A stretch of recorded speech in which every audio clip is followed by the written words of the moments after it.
ప్రియులారా, మన ప్రభువైన యేసు క్రీస్తు నామంలో మీకు శుభోదయం. ఆయనను గూర్చి అనుదిన ఆత్మీయ ఆహారం, జూన్ 14 శనివారం.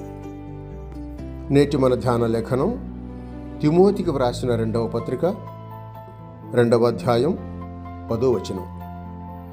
అందుచేత ఏర్పరచబడిన వారు నిత్యమైన మహిమతో కూడా క్రీస్తు యేసునందలి రక్షణ పొందవలనని నేను వారి కొరకు సమస్తము ఓర్చుకొనుచున్నాను.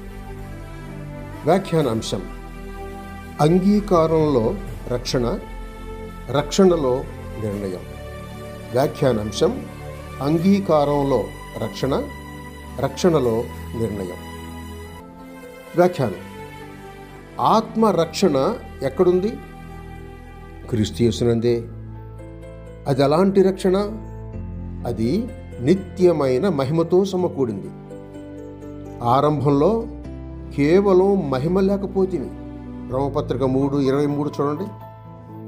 అయితే రక్షణలో పాప కారణమై పోగొట్టుకున్న మహిమ కంటే ఇప్పుడు నిత్య మహిమను పొందాం. స్తోత్రం. ఈ గొప్ప రక్షణ పొందతగిన వారెవరు? ఏర్పరచబడిన వారే. అయితే వారెవరు? వారు ముందుగా దేవుని చేత ఎరుగబడిన వారును, నిర్ణయింపబడిన వారును, మరియు ఆయన సంకల్పం క్రింద ఉన్నవారును అయి ఉన్నారు. రోమీయులకు రాసిన పత్రిక 8వ అధ్యాయం 28 నుండి 30 వచనాలు చూడండి.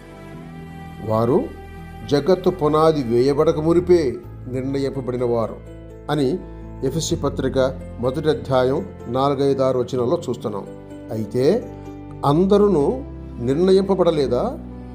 జవాబు: దేవుడు అందరినీ ప్రేమించెను, మరియు మనుషులందరి కొరకు క్రీస్తు వచ్చి ప్రాయశ్చిత్తముగా చనిపోయి తిరిగి లేచెను. యోహాను రాసిన 1వ పత్రిక 2వ అధ్యాయం 2వ వచనం, 3వ అధ్యాయం 16వ వచనం చూడండి.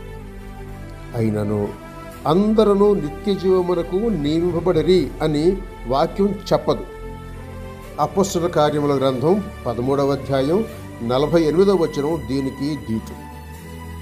అనేకులు పౌలు చెప్పిన సువార్త వాక్యం విన్నారు, కానీ నిత్య జీవమునకు నిర్ణయింపబడిన వారు మాత్రమే విశ్వసించిరి అని వ్రాయబడి ఉంది. మరి ఈ మర్మం ఎట్లు? అవును, ఇది మర్మమే గాని పౌలు వలె నమ్మిన వారు బయలుదేరి ఆ సువార్తను చాటించి అవసరమైతే సమస్త శ్రమలను ఓర్చుకుంటూ వస్తే వాక్యం వినేవారిలో నిర్ణయ శేషం తేలుతుంది. నేడు నిర్ణయింపబడలేదే అని మీకిప్పుడు భయంగా ఉందా? సరే, నేడే క్రీస్తును అంగీకరించి రక్షింపబడండి. సహోదరుడు సైలస్ ఫాక్స్. శుభములతో.